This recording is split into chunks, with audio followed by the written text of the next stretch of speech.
Ma'lumotlar omborining haqiqiy kuchi bu jadvallarning o'lda muloqotida.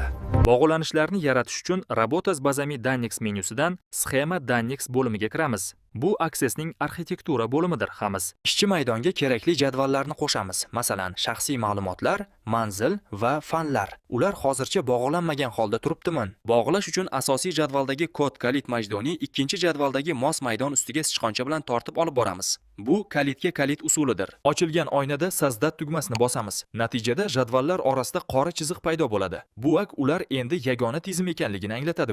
Bog'langan jadvallardagi ma'lumotlarni bitta joyda ko'rish uchun konstruktor zaprosovdan foydalanamiz.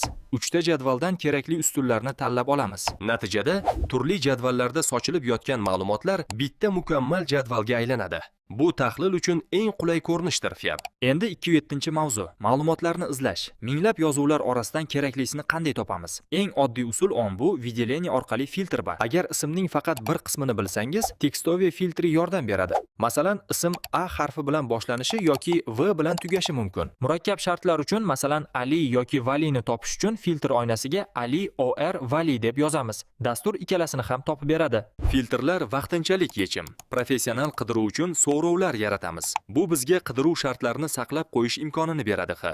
Eng aqlli usul bu parametrli so'rov. Shart qatoriga to'rtburchak qavs ichida ismni kiriting deb yozamiz. Bu qidiruv tizimini yaratadi. So'rovni ishga tushirganingizda Access sizdan ism so'raydi va kichik oyna chiqaradi. Aziz deb yozamiz va OK tugmasini bosamiz. Natijada Access butun baza ichidan aynan siz so'ragan Aziz ismli barcha o'quvchilarni alohida jadvalda taqdim etadi. Ushbu vositalar yordamida siz nafaqat o'quvchilarni, balki tovarlarni, sanalarni yoki telefon raqamlarini ham bir zumda topishingiz mumkin. Jadvallarni to'g'ri bog'lash va so'rovlardan unumli foydalanish ma'lumotlar omborini boshqarishning oltin qoidasidir. Access imkoniyatlarini kashf etishda davom eting. Keyingi darsda hisob-kitoblar bilan ishlashni o'rganamiz.